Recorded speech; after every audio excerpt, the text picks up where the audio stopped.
Good morning. 6 बज रहे हैं और हम रेडी हैं जाने को जंगल सफारी, जो कि रणथंभौर का मेन अट्रैक्शन है। हमने बुक किया है कैंटर, जिसका फेयर रहता है 1000 to 1200 एज़ पर जोन। कौन सा जोन आप लेते हैं, हमने जोन नंबर 6 लिया है। कहते हैं वहाँ साइटिंग 99% है टाइगर्स की। कैंटर, जो कि एक ओपन स्टाइल छोटा ट्रक होता है जिसमें 20 लोगों की सिटिंग फैसिलिटी होती है, इस सफारी के लिए सबसे बेस्ट ऑप्शन होता है क्योंकि इसकी हाइट अच्छी होती है और यह कंपैरेटिवली ज़्यादा प्रोटेक्टेड होता है। सफारी के लिए रणथंभौर में जीप्स भी अवेलेबल हैं जो कि बहुत कॉस्टली है, around 10 to 12,000 for one zone. Probability of tiger sighting को देखें तो यह कॉस्ट ज़्यादा है, इसलिए हमने कैंटर ही बुक किया। और वैसे भी जब आप 5 लोगों से ज़्यादा की टीम है तो जीप में अकोमोडेट होना थोड़ा मुश्किल होता है और कैंटर ही ठीक रहता है। आप सफारी की बुकिंग ऑनलाइन ट्रैवल वेबसाइट से भी कर सकते हैं, बट बेटर है आप एक बार अपने होटल से भी इंक्वायरी कर लें क्योंकि कभी कभी होटल आपको अच्छी रेट पे सफारी दिला सकते हैं।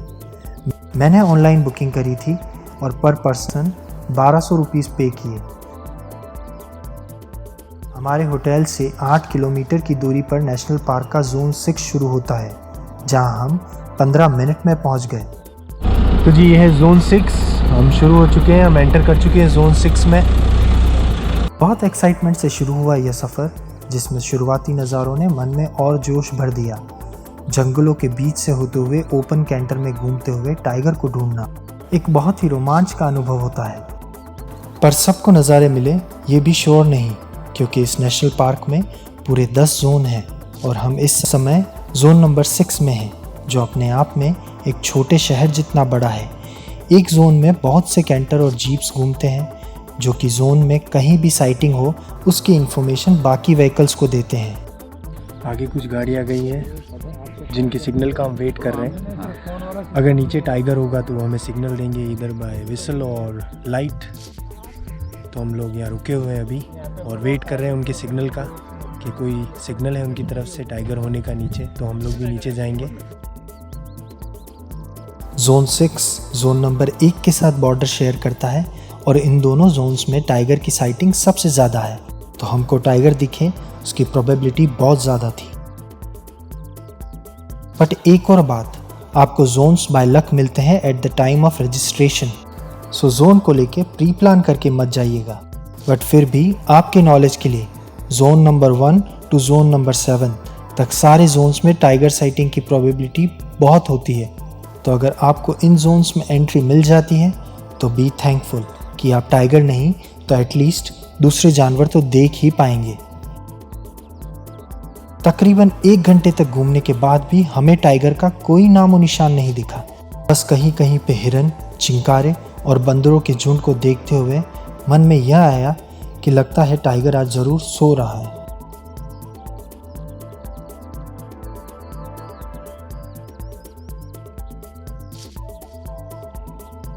और फिर कुछ दूरी के बाद जंगल के बीचों बीच हो गया हमारे कैंटर का टायर पंक्चर। मन में डर के साथ यह ज़रूर था कि कुछ देर कहीं और रुक जाए और कहीं से टाइगर दिख जाए। कैंटर का टायर रिप्लेस हुआ और हम फिर निकल चले जोन की दूसरी साइड में ढूंढने रणथंभौर के राजा को। और कहते हैं ना, नसीब साथ दे तो एक दिन में भी पूरी ज़िंदगी जीने का एहसास हो जाता है। जी हाँ, सफारी के आखिरी छोर पे खुले घास के मैदानों में दिखा हमें रणथंभौर का राजा टाइगर। और सच कहूँ तो ऐसा लगा कि रणथंभौर आना जैसे टाइम और पैसा वसूल दोनों हो गया। तो बस एक सफारी में आप इससे ज़्यादा और कुछ नहीं मांग सकते कि आपको यूं विचरता हुआ टाइगर नज़दीकी से दिख जाए, जो हमें दिख गया था।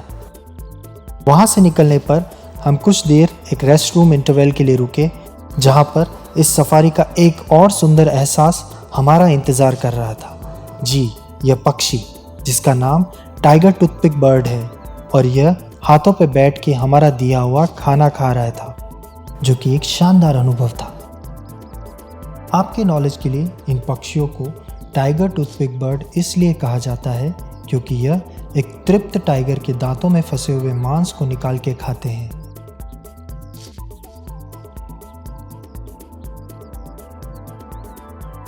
मन में संतोष और जंगल के जीवन के साथ बिताए यह शानदार पलों का यह रोमांचकारी अनुभव लेके हम यहाँ से निकले और उन्हीं खुले रास्तों और चारागाहों से होते हुए चल दिए on the way back to our hotel.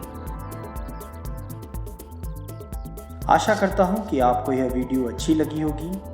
मेरे पेज को ज़रूर लाइक करिएगा। धन्यवाद।